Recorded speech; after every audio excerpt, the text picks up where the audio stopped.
Hi, I'm Seamless, and this is part 2 of the making of The R is Silent. I keep forgetting what name this track is because I'm used to calling it 14520, because I never name anything.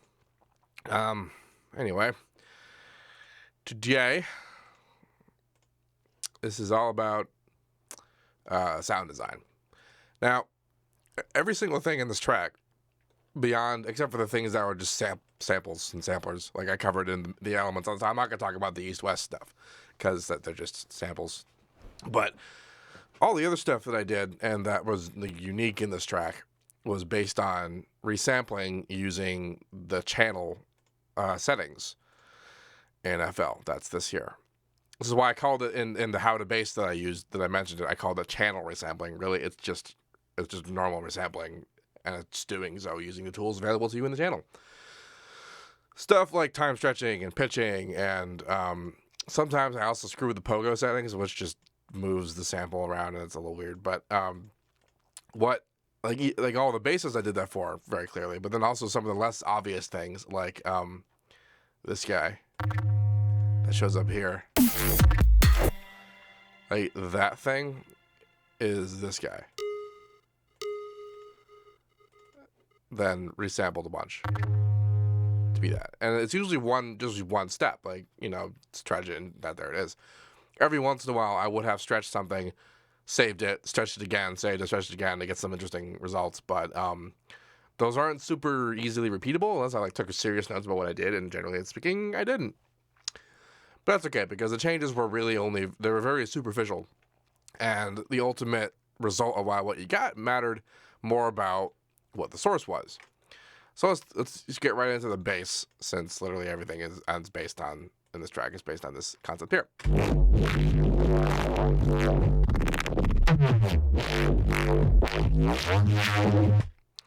So making these kinds of sounds in general is as much about like the writing, like the notes that you're putting in here, as it is about the actual what you do to make the sound itself. So this bit began by me doing a little bass chord here.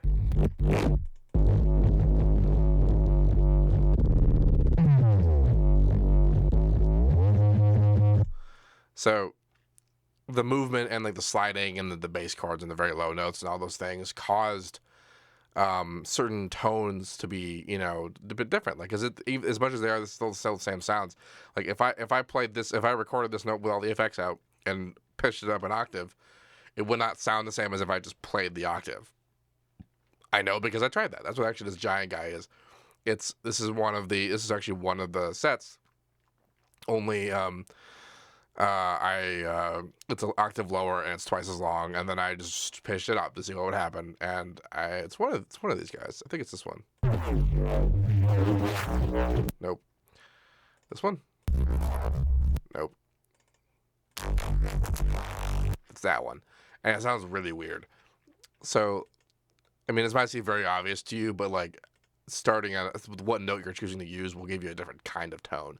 It's kind of like playing on a different string on a guitar. You can have a certain note on a low string, and then you can have that same note on a higher string, and even though they're the same note, they're gonna have different tonalities, although for much more obvious reasons. So let's actually get into what the sound really is. This track was pretty early on in my understanding of actually doing things with filtering in Neuro and Reasing and that kind of thing. It's also early on, before I started to use Patcher as a generator, and here I am using Patcher in the effects instead. So to begin with, I have created a harmor, and this is a relatively basic thing. This is just what it sounds like without any of the effects.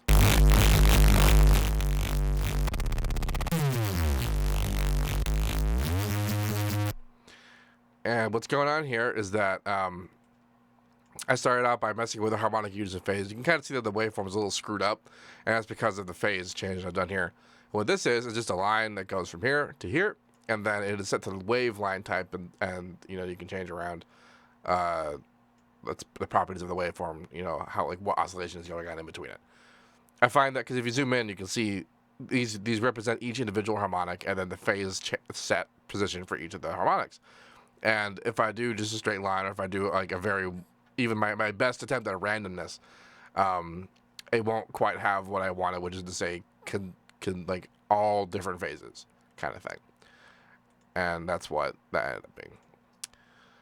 So, and in the local EQ, you might have noticed that when I just went to the harmonic using the pitch right there, that this guy is all the way up, and then also so is the local EQ.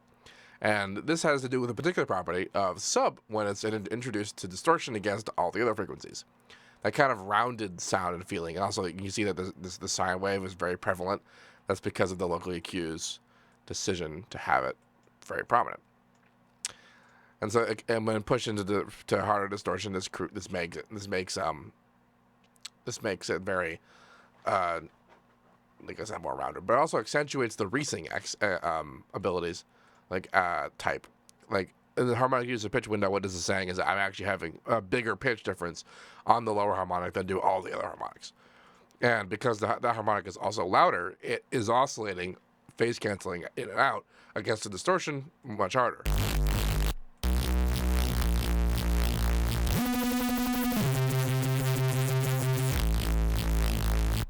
And the reason why it's not just a static sound is because the change, these frequencies are all oscillating at a different frequency than these frequencies.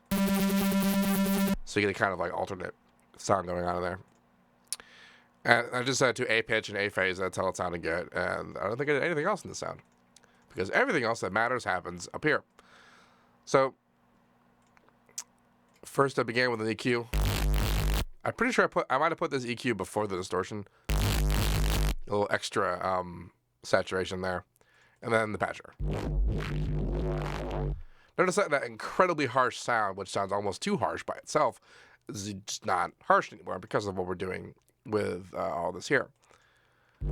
So now this weird little cross-section thinking going on here is that I have here this EQ, which is the filtering concept that we're all very familiar with now if you've followed my videos for the past like 2 or 3 months.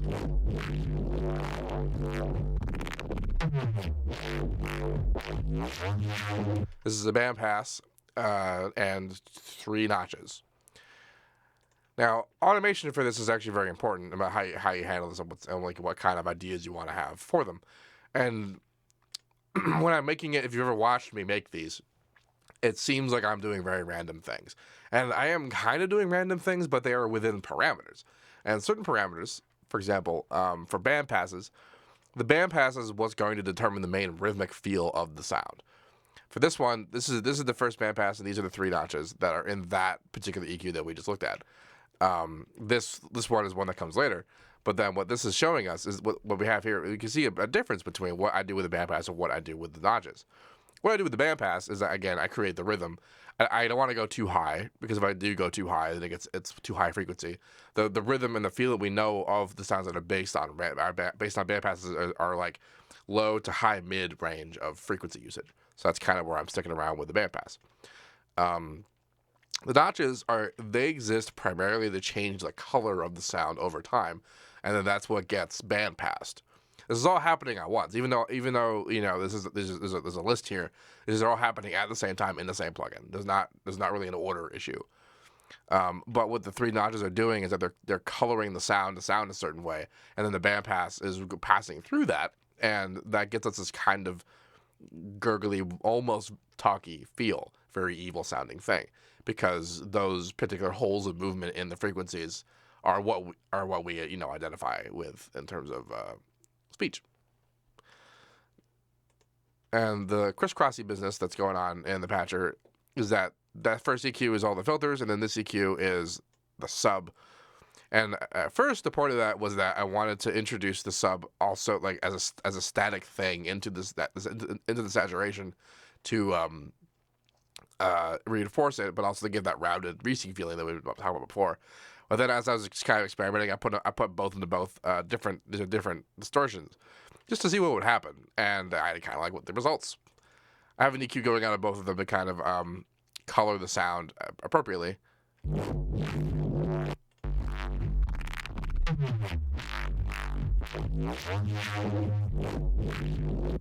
And this would just mostly set the taste while I was playing and making decisions based on that. there wasn't really like a problem with either distortion to like determine whether or not I want any of the other one or the other. But you can kind of see that the shapes do kind of fit together.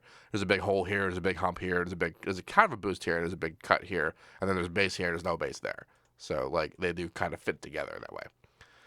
And then they all go to the compression to introduce the makeup gain.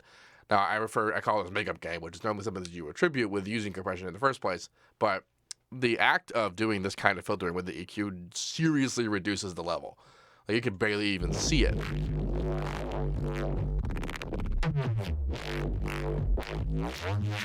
It like really makes it go away.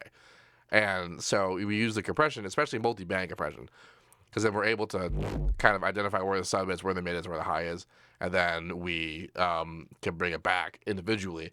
And you don't want to do it too hard, because then that would defeat the purpose of filtering in the first place, because it will bring back all the frequencies. But if you have enough bands and a multi-band compressor, you don't have to do this with Maximus. You could do this with whatever compressor. You can do it with Ozone if you wanted to. But yeah, so just be kind of careful with that. But it does help you have more control over the tone, especially for the next step where we do another bandpass, and then another distortion, and then final coloring EQ kind of thing. This is before I really understood the purpose of doing a separate sub and things. This is also before I had my keyboard, my actual MIDI keyboard. You could tell because the harmonic is set to the pitch divider to be 4, which is almost the same. Actually, it's 4 octaves lower. It's 2 octaves lower. It's 2 octaves lower, which is the same as default 2.5 and Citrus when I was doing that for a while, if you're familiar with that. So that makes that sound, and then I record it into Edison, which is disabled. That's the really low one that I was talking about, and then I pitched that one up to sound like this,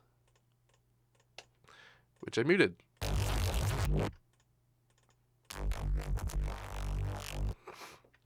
Indeed.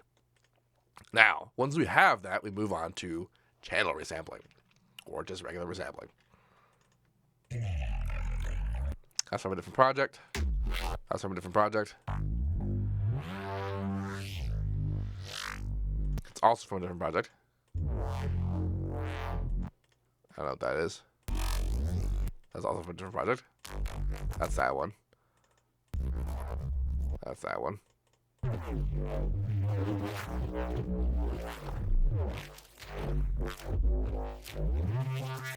That's what it sounds like when you use the tonal time stretching and you bring it down an entire octave, as it would seem. I have a bunch of different articulations. Like when I made the one, and then I made another, and I made another, and then like I said, I was doing mostly like seemingly random decisions in terms of automation, in terms of notes. But then once I had them, and then I wanted some more, like different articulations, I would come in here and I would do the ones that I thought I would need.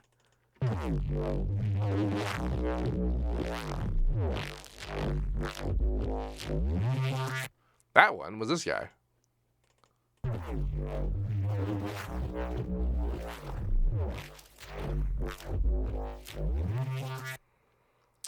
Pretty much the only change there was that it was time stretched out with tonal. You might be thinking, well, where's the rest? And they're all in here. I didn't keep the spares present.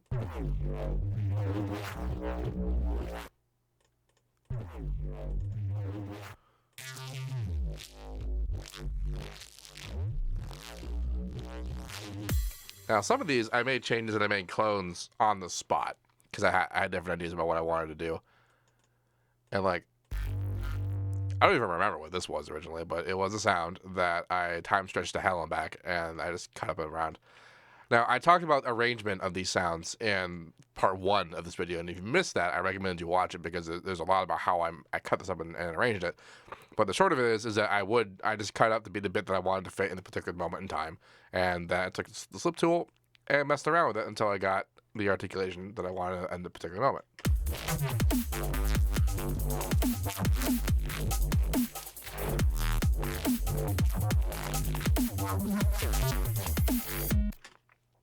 Like this guy right here is actually one of my favorite sounds in the entire thing.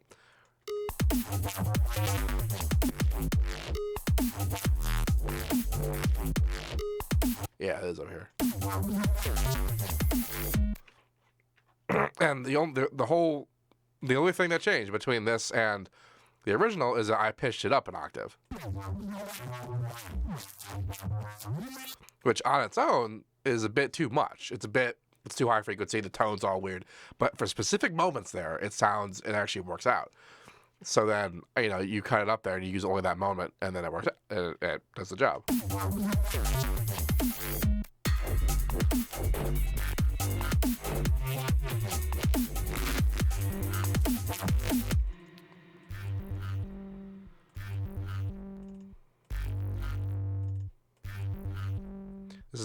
I time stretched it with monophonic mode and turned it up all the way up an octave, and it did that. So time stretching here is a big theme across all these sounds. I think this might actually be this guy, and only recorded and swatched and switched around in different ways. Anyway, let's look at this guy, since this is one of the few actually live synthesized sounds. So this is actually two guys.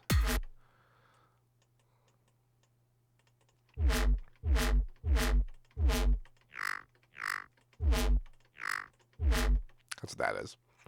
So that one, that's an FM sound. That is a higher harmonic being modulated by a FM'd by a shape that I typically reserve for RM. I really don't know what I was trying to do when I did this, but the skinny of it is that I have this not bass sound, and then I have the bass tone ring modulated with half, even, and double, which doesn't do anything, and set to this phase to get this particular location, which was mostly set by ear, just because I liked how it sounded when it was at that spot, and it did that. I'm also modulating operator 4, which is another higher tone, so I'm layering the same idea, but just with a different pitch. And then on the ring modulation side, they're both being modulated again with the same. This is literally the same shape as number 2 here, only the phase is at original position as opposed to its changed position here. That's being distorted with this weird shape, and then it's being EQ'd to layer. I have mostly the higher frequencies. Doesn't even have lower frequencies, so I'm not totally sure why I did that. And the other guy is actually like the primary sound here. This is an almost square side mix here up on top here. That's the first thing I draw into. Now, a lot of people, including me, when I first started using Harmor, assumed that like the saw and square side thing was kind of like an answer to Massive's like wavetable thing, meaning like, oh, you got one side, the other side kind of thing. That's not what that is at all. It's a harmonic mix, which it sounds, you might be thinking, well, how is that different? And it's different because what that side means. Let's go to copy the value so I can put it back where it was. You have over here, which gives us one set of harmonics. You have over here, which changes into another harmonic profile, which by default, you can look at it. This is the harmonic profile, which if you look in here, it looks pretty much what we saw. Every even harmonic is turned off, and every odd harmonic is now still on. And that is the profile, a harmonic profile that gets you a square wave.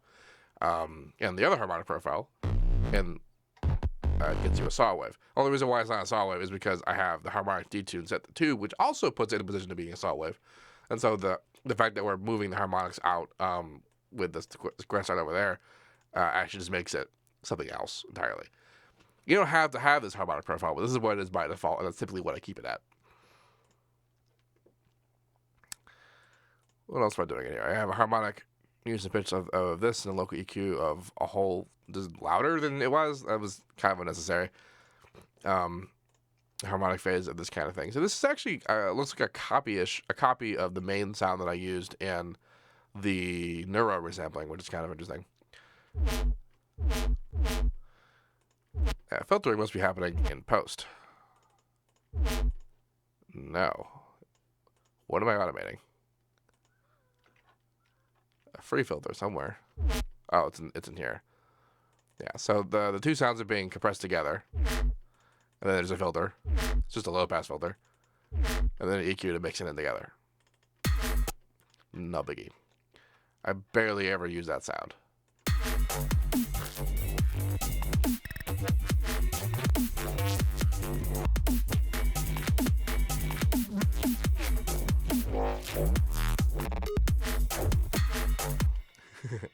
The other one that I use a lot is this guy. And that guy. And most very notably, this guy. Oh, where do I do it? This is one really. There it is. Yeah. So this is actually, again, a pretty regular Reese.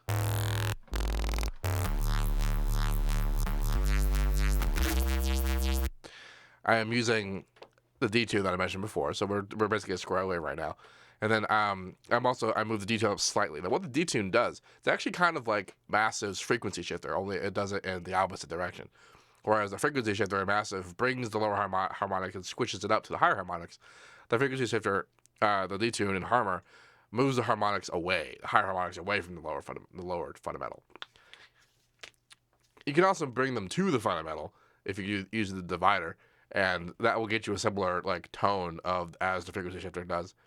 I don't tend to do that though, but if you ever want to make a really good trap lead, that's what you got to do. Anyway, this slight detune here means that it's not actually perfectly in the correct series to keep it from phase canceling, and because it is phase canceling where we get this. But I also have unison on, but the unison isn't actually on for very long. It's got this weird shape, which was I mostly wanted to see what would happen if it would do it, and it doesn't really change much. But you can very slightly see the effect of it in the Harmor's harmonic display here, where the pitch kind of moves up and down twice. But it does it so fast that you can't really tell what's happening. But the whole point of that though is that we have that on for a second with this particular shape, which means that every single harmonic has a different unison depth. We have that on like that because we want it to screw with the harmonic phase for a second and then stop, so that the harmonic phase is static, so that when this reasing is happening, it oscillates between the states that it's in, and it's always that particular state. It doesn't just morph over time, which is what it would do if the harmonic usage pitch was actually still active, if it like didn't just go away after a second. There's a filter shape. I don't think I'm using it for anything. And the harmonic phase is doing what it was doing earlier, and then local EQ is doing this, which again, forcing it local EQ into distortion like that makes it so that we get this big rounded shape here. Now, what's going on here is that I'm playing two notes together. To get that, I'm playing bass chords, and because of the distortion, because of the prominent local EQ and the fundamental tone, what this is basically causing is extremely clear and obvious, or more phase cancellation between the two notes. This is just regular reasing. The farther away the notes are, the faster the effect is. So here's E, here's F, here's E and F together.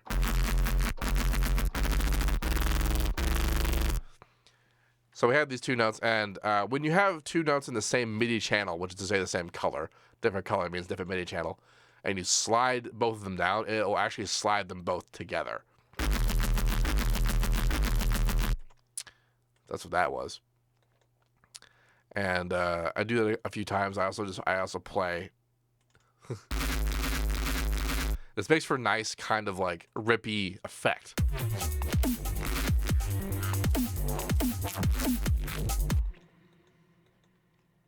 I also kind of like that this particular configuration was almost in time.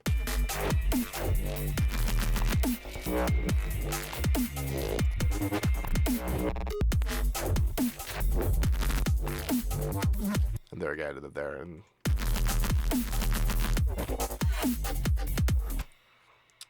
so it's that kind of creativity. It's creativity in the sense that it's very interesting and cool looking, but it's not creativity in the sense that I didn't anyway plan that. I knew that once I made the first one, which was over here somewhere where I did put two notes together, I was like, ha. And I put three notes together, I went, ah ha ha. And then I made a chord, and I went, whoa. And like that. And here's four. Actually, that's three and a slide note. Like, you can kind of see like the chronology of me just being like, about stuff. And it was mostly about discovery, not so much creativity. Of course, now I know about this, and I can use it in things that I want later. And then every once in a while, I used it to make actually like normal sounds. Quote unquote. I don't think anything else matters in here in terms of sound design. I mean, I used a big O 808. That's not so much sound design as it is kind of a mixing and mastering thing. You notice it's just going straight to the master because whatever it was already good. I did not make that. Yeah, cool. So, oh yeah. Well, in the beginning we have which is just a filtered version of the same sound from earlier, and the filter that I used on it, I believe, was just a low pass filter. Yeah, it's just a very low pass. You can see the animation is very tiny from the 0 to 100. It stays pretty low. Remember when I said earlier about how the notes matter about as much as the sound design itself does? Well, right here's a pretty good example about that. See, like right here, that happening like that is purely the fact that it's a very high note. It's a high note that and the resync happens a lot faster. It's also a lot clearer, and when it forced into the distortion, which distortion and wave shaping, distortion in general, is very interesting because it's an oscillation thing. It's not like you have a tone of distortion and then that it doesn't change when you change notes. It happens as the distortion is all about the movement of the waveform. And if the waveform moves faster, then whatever the distortion shape happens moves faster with it. So when you're moving things up and down, the tones do change with it. But like if you do what we did earlier when we record a lower version of it and then print it out and then pitch it back up and it's a little bit different, that's when stuff tends to change. But when you're doing it live, it doesn't particularly matter. And in the sense that I don't think I actually changed anything in here. This is just the original sound, but just filtered.